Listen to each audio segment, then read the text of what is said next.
Back then, my friends and I would always hang out and explore this wooded area by my house.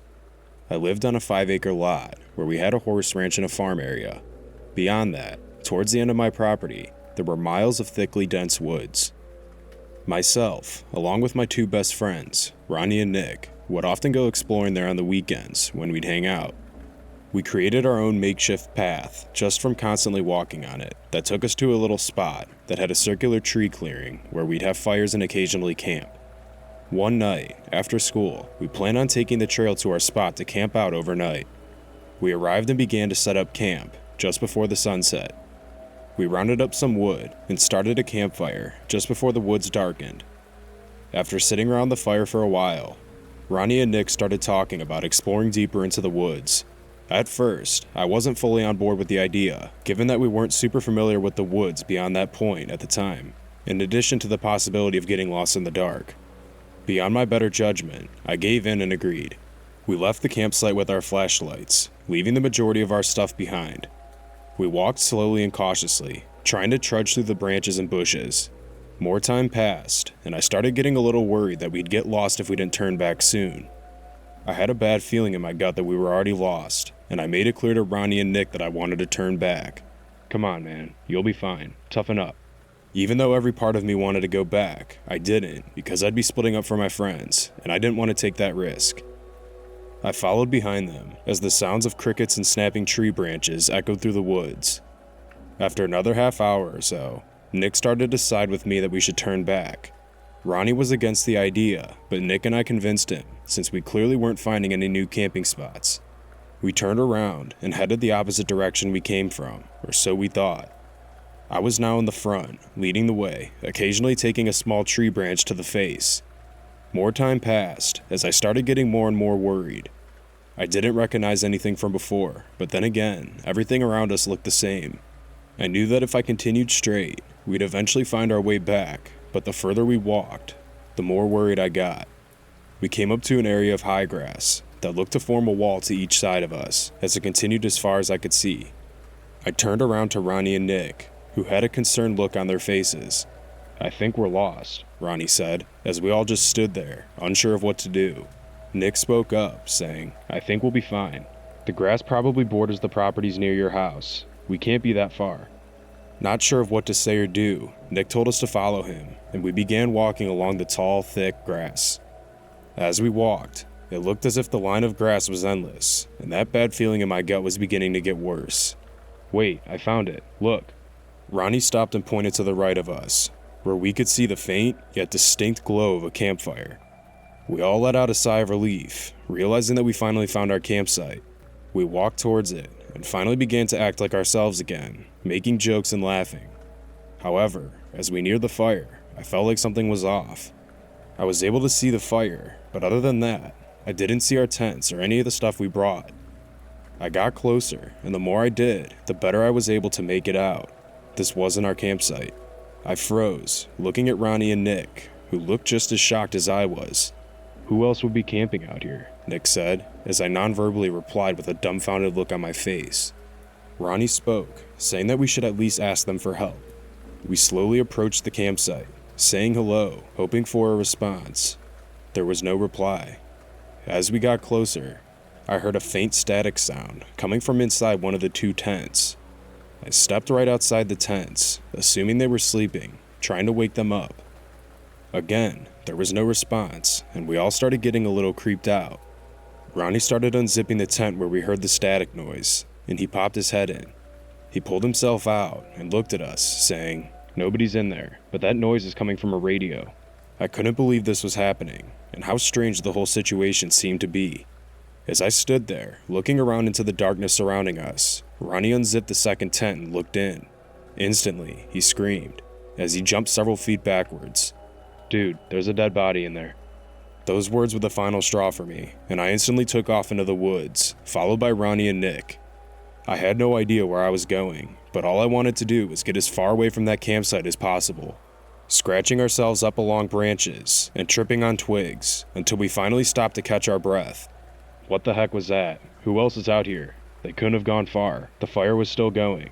"I don't know," I replied. As we were standing there, Nick snapped his head around behind him. Did you guys hear that? No. What was it? Quiet. Listen. We pointed our flashlights towards the direction Nick was facing and listened. We couldn't see anything, but as we quieted our breath, we could hear faint, slow-paced footsteps that sounded to be getting closer. That was enough to send us in another full-out sprint, terrified that we were going to be killed next. I'm not even sure how long we ran, but we didn't stop until we heard the sound of cars nearby.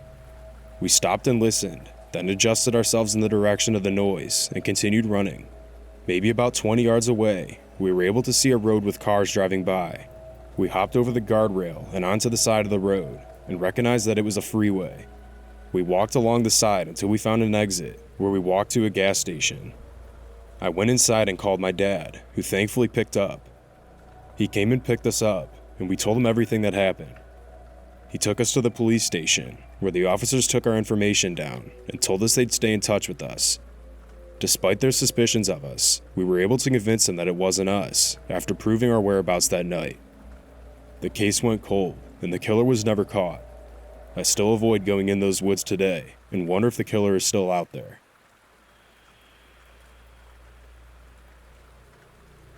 In 2016, my boyfriend and I went camping in eastern Pennsylvania. The place we decided to stop for the night was primitive. The camping was free, there was no cell service, and there was barely a road. Although the area was very desolate, we encountered 2 other people. They might not factor into what happened later at all, but they were creepy, so I'll describe them. The first was a woman who had her truck off to the side of the road as we drove past.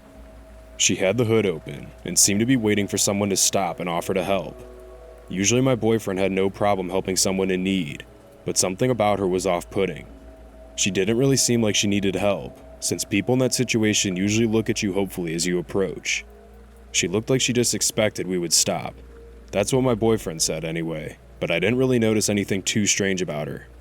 The next person came when we had chosen a spot and were setting up a fire for hot dogs. I had noticed a few cars drive by, but my boyfriend pointed out that it was the same car each time, and the man in the car would watch us as he passed. My boyfriend was a little uneasy about this, so we drove around for a while before finding a different place that we liked. It had been raining all day, and everything was muddy, so we wanted to find the driest site possible. We eventually found a new spot, so we parked the car and unloaded everything again. If the guy from earlier wanted to find us, all he had to do was follow the tracks. He'd only have to backtrack a little to locate us again. Whether or not those 2 had anything else to do with our experience, the real fear came later. We had gone to sleep in our tent sometime around 3 a.m. when we were awakened by a very loud noise. I can't describe it very well, or even remember exactly what it sounded like, but my boyfriend said it reminded him of a chain gun revving up. It was also similar to how it would sound if someone recorded a shovel being dragged over gravel. We jumped up and looked out the little window, but couldn't really see anything. The sound repeated itself another few times. I was too scared to speak, so my boyfriend whispered that it was probably miles off, and I should go back to sleep. I didn't question this, as I figured loud sounds could be easily heard from miles away. I was still terrified. Every noise I heard freaked me out, as I imagined the different things it could be in my mind. We laid there for a while longer, when finally, my boyfriend told me to get ready because we were leaving. I was alarmed hearing that, but I got even more freaked out when he unwrapped the machete we had just bought for this trip. As we sat in the tent, my boyfriend explained that he was nervous someone might be trying to lure us out, so he didn't think it was a good idea to run from the tent right away. We nervously sat around in silence, trying to listen for any abnormal sounds near our tent. Just as we thought we were in the clear, we heard footsteps that continued to get louder with each step. I froze up, and my boyfriend held his machete, focusing his attention on the footsteps. They continued getting louder and closer, until they were literally right outside the tent. From the sound of it, it sounded like the person was walking by our campfire. My boyfriend yelled, "Hello? Who's there?" But there was no response. A brief moment of total silence passed, until we could hear the person breathing right outside of our tent. However, the breathing didn't sound normal. It sounded labored, making more of a huffing noise with each breath. I started to wonder if it was an animal, until the human-like footsteps slowly began walking circles around our tent, dragging something on the ground. My boyfriend kept screaming at the person to leave, but it was like they didn't even hear him. The walking continued, and I sat directly in the middle of the tent, completely terrified and defenseless. Suddenly, as the person circled around to the front, I felt my blood turn cold when I heard the zipper slowly start to open. My boyfriend kept screaming, pointing the machete at the door, and telling the person he was armed. Apparently, that was enough to deter the attack, and the person stopped and slowly began walking the other way. Not knowing if the person was really gone or not, we both sat in the tent, completely terrified, until the sun started to come up in the morning.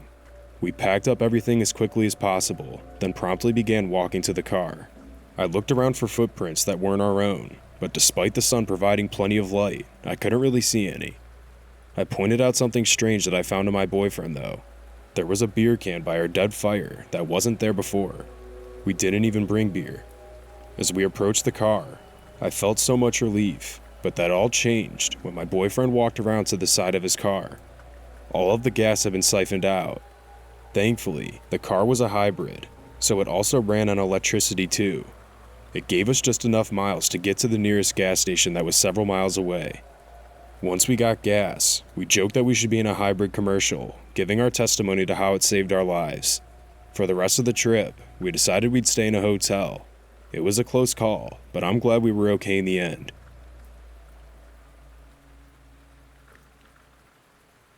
I used to be in a group that's somewhat like the Scouts, so we spent a lot of time in the woods. It was the middle of summer, and I was assigned to be the leader for the 8 to 10-year-olds for a camping trip. It was the first year we explored and stayed on the terrain, and it was huge. Normally, we tended to explore the majority of the terrain before the kids arrived, so we'd be aware of any possible dangerous spots. However, this one particular trip was a first-time experience in this location for all of us. Every camp, we have a designated night that we refer to as game night. Usually, the leaders come up with some sort of game that is intentionally supposed to be scary, but also fun.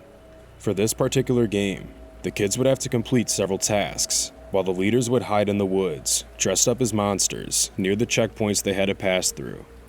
I know it sounds a bit sadistic, but it really wasn't as bad as it might sound. The kids always loved these games. While I was running in between checkpoints, I found an open stretch of forest, with little to no foliage, so it was ideal for chasing after them. There were no good spots to hide except behind trees, so I couldn't use my flashlight, or they'd be able to see me from miles away. It was dark, like the unsettling kind of dark, that plays tricks on your eyes, where you start imagining things that aren't real. During my stay there, I saw a shadow that was around my size running past me a few times. I couldn't see it very well, so I just assumed I was imagining things, because nothing was there when I turned on my flashlight. The game was nearing its end when I saw the shadow again. This time I could vaguely see it standing near a tree, not too far away from me. I thought it was one of the other leaders hiding to scare kids, so I decided to go over there, since it was about time to go back. I aimed my flashlight towards the tree, and while getting closer, I noticed that there was indeed someone standing there, dressed in what looked like a torn burlap sack, and had their head covered with a few white plastic bags that looked like they were tied together. I started to feel pure dread. Something felt really off. I asked if everything was okay, but they didn't respond. The only thing I heard was this weird sound that sounded like someone was knocking on wood. Nevertheless, I went a bit closer until I was about 10 meters away from the person. The knocking sound turned out to be that person smacking his head repeatedly into the tree, and I noticed he looked like a male. He was barefoot, his arms and legs were covered with crusted mud, and his hands were in a weird, cramped position. I was convinced that this was just one of the other leaders pulling a prank, so I told them to knock it off. He slowly turned his head and started walking towards me. Something inside me just told me to run. It didn't matter if it was just a stupid prank, and I ran away as fast as I could. If this wasn't a prank, I felt like I was in serious danger. I heard him running after me, but I didn't want to turn back to look, as I'd probably run into a tree. I arrived back at the campsite, and every single person that could be dressed like that was already there. They couldn't have gotten there before me, and if they did, they sure didn't have the time to change into their regular clothes. I told them about the encounter, and that they gave me a good scare. They just looked at me strangely, thinking I was trying to scare them, and we left it at that. It still bothered me, and that night, I laid there, replaying the events over and over in my head. The next morning, I wanted to go check it out. I took someone else with me, just in case. We arrived at the tree, where I saw a dead, decomposing animal that I couldn't even make out what it was. We called the cops. They came and looked around quickly, then brushed it off as just a prank from another scouting group or some kids from the nearby town and left it at that. To this day, I still have a hard time believing that was a prank. I guess I'll never know.